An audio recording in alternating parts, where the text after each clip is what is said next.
How do I separate out in my mind and my body the difference between the thing I offer and the way I talk about that thing? Right, the thing I am or the thing I offer and the way I talk about that thing. And then there's another layer. How do I get past the stuckness I feel around offering it? Your shameless offer is a great example. I felt no challenge to hear you say it to me, but I know the challenge I have for saying it for myself, right? Apologetic at best, right? The constant disclaimers. So I've got this thing, but it's just a real piece of shit. Now you probably don't want it anyways. And, there's better things out there. I can just, in fact, let me just tell you about my colleagues. They'll probably help you better. And I'm sorry for even being here. I apologize for taking your time today. Yeah, we can do that, and that don't work. So okay. Let me see what I can do with this question. So, right, how do I separate out in my mind and body, right, the difference between the thing I am or I offer and the way I talk about that thing? So, Sam, where I imagine this question is coming from is if I sell beautiful handmade pottery mugs like this, yeah, made by a fellow Patrick in the States. And so if I sell these, well, this isn't me. So it's kind of easy to talk about. I can talk about, especially if somebody else made it. God, it's even easier to promote.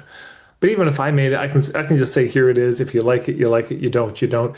And it's not so personal. It doesn't feel like they're rejecting me. They just don't want this thing.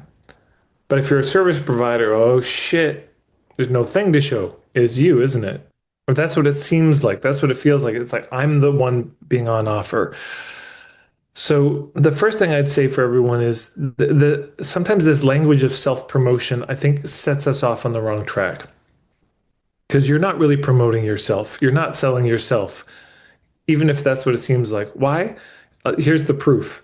Because they come to you, they spend money, yeah, and you deliver the service, and then they leave, and you're still there, yeah. But if I sell this is not here anymore. It's gone. So it's not us. This is not a human trafficking operation where you're trying to traffic yourself. You're not selling you.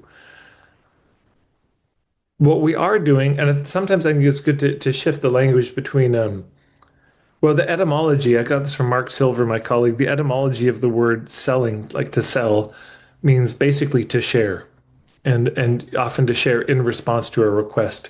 So all we're doing is sharing. And you say, okay, Ted, but that doesn't answer the question still. It's still sort of me, so I'm sharing myself. Well, there is that. But let's imagine, yeah, we're sharing a bit of our vibe. Here's what it's like to be around me, just to see if that's a fit. But we're also sharing our point of view.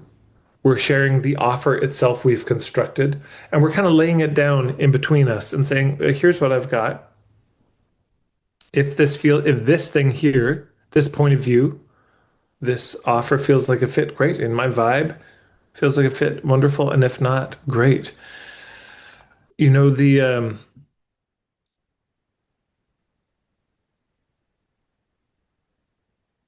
I would also just word this a bit differently. You said your shameless offer is a great example. Now, I'm being a little pedantic here, but just to make a distinction that I think may be useful for people.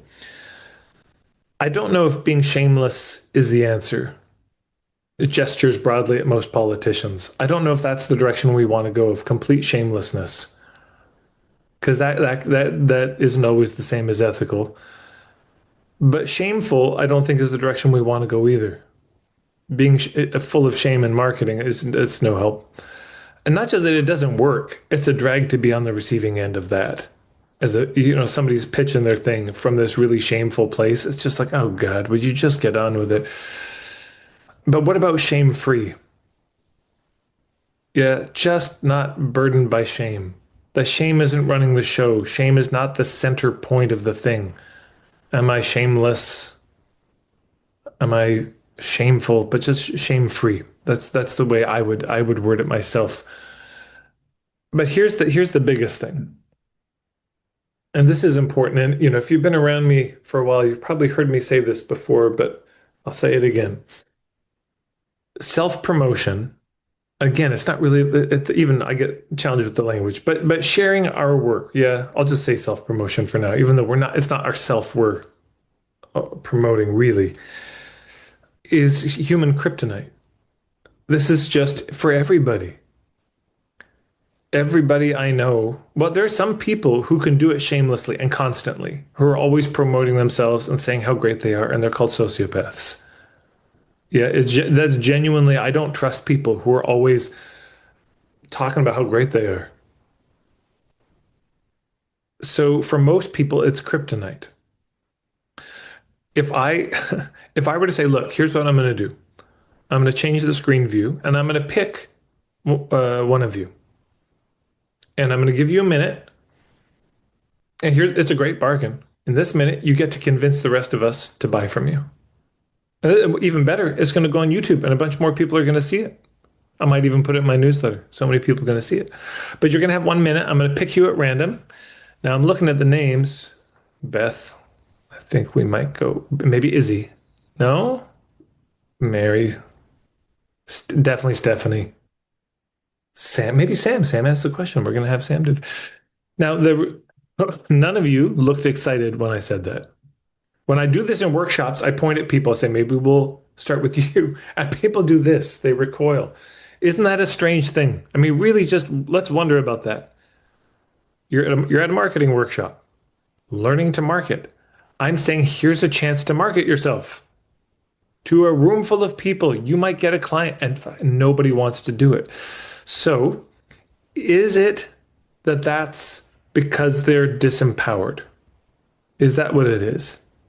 They need therapy to get over something.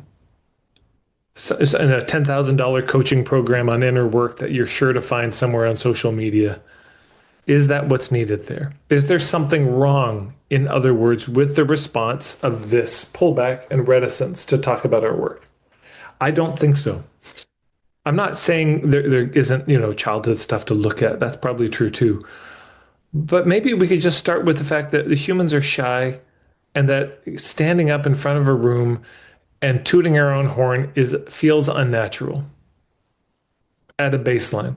It's not that we don't get more comfortable with it or maybe a little more skilled, but basically, I'll just tell you the truth about you.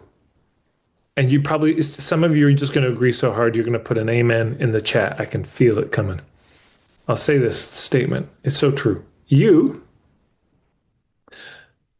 are shitty at promoting yourself. There's the statement. You're terrible at it. Yeah. And we got a thumbs up on that. Yeah. And we got an amen. We did. Now, here's the other thing. It's just as true, but you're gonna like this less. You will always be shitty at promoting yourself. That's true. I'm sorry, but it's true. Like the best it's gonna get for you is you'll be less shitty at it. But it will still be in the realm of shitty. You're just not ever going to be so great at self promotion. It's not. Judy now gives me the thumbs down. Fair enough. But stay with me. Stay with me. Because if there's a kryptonite, that means there's a superpower. That's what goes with the storyline. So then what's the superpower? What is if we're terrible at self-promotion, what's the superpower? Yeah, what is it that all of you are incredibly good at? And I could point to anyone and you would all agree on this. Yeah, talking about other people. We're really good at promoting other people. Isn't that true? You're all so good at that naturally. No issue, no problem. So then, that seems depressing, right? Because, well, I got a business. I'm not good at promoting myself. I'm good at promoting others. So I'm just supposed to be a joint venture business promoting other people. No, it's this. It's that what does marketing become with that? Making it easier for the people who love us to spread the word about us. That's what it becomes. Yeah. Other people will always be better at promoting you than you are. I would just accept that as a fact and get over the sense that you should be better at this. You're not better. You're really not going to become much better. Other people are already good at it. By the way, there's more of them than there are of you, profoundly. There's more calories of energy available for promoting you out there than yourself. So then and how do we do that though, right? How do we make it easier for people to spread the word about us? Ta-da! And we're back here. Do you see how hard it is to promote somebody if they have none of these things? How are you going to promote somebody who's just dodgy as hell? You won't. That makes it hard for me to promote people. There are people I'm like, you're really good at what you do, but I've heard stories about you, and I cannot expose my people to that. What about this? You don't have enough space. It's like, yeah, I'd love to promote you, but you don't even have time to respond to my fucking emails. I keep wanting to spread the word about you, and then I don't hear back from you for 3 months. And you just seem to be a mess. You're a disaster. I went to your place, clutter everywhere. Your website is cluttered. Like you don't have the space to do this. No, I'm not going to promote you. How about this? No niche. Yeah, you're a nice person. You're honest. You've got a very simple, peaceful life. There's not a lot of clutter there, and you seem committed to being everything to everybody. This is really hard to promote because I don't know who to promote you to. I love you. You're so kind, and I have no idea who this is relevant to. And you're wanting me to just sit down and say, "Hey, I've got my friend Jimmy, and Jimmy's so good at so many different holistic modalities. What a healer. He could help anybody." So, now you're putting the work on me to do it. I probably won't. Let's say you have a clear niche, but no clear point of view. Okay, so I know you help people with Hashimoto's thyroiditis. And I'm talking with a friend who has that condition. And they say, "Oh, that's great. Well, what's his take?" I say, "I don't really know." Because, yeah, I went to his website and I couldn't find anything. Huh. You see, it's hard. It's hard to spread the word now because there's nothing to back it up.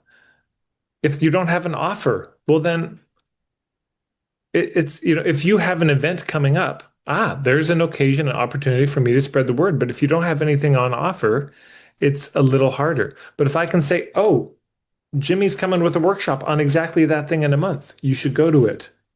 There we go. Now it's easier for me to spread the word. Yeah, and of course, hubs are one of the ways we do this. I become a hub for you.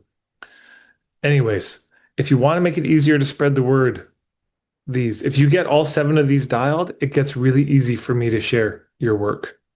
Really, really easy. If you have none of these, it's almost impossible. And then we say, why are people not spreading the word? Tad said other people are good at spreading the word because you've made it almost impossible by not having your stuff figured out. That's why.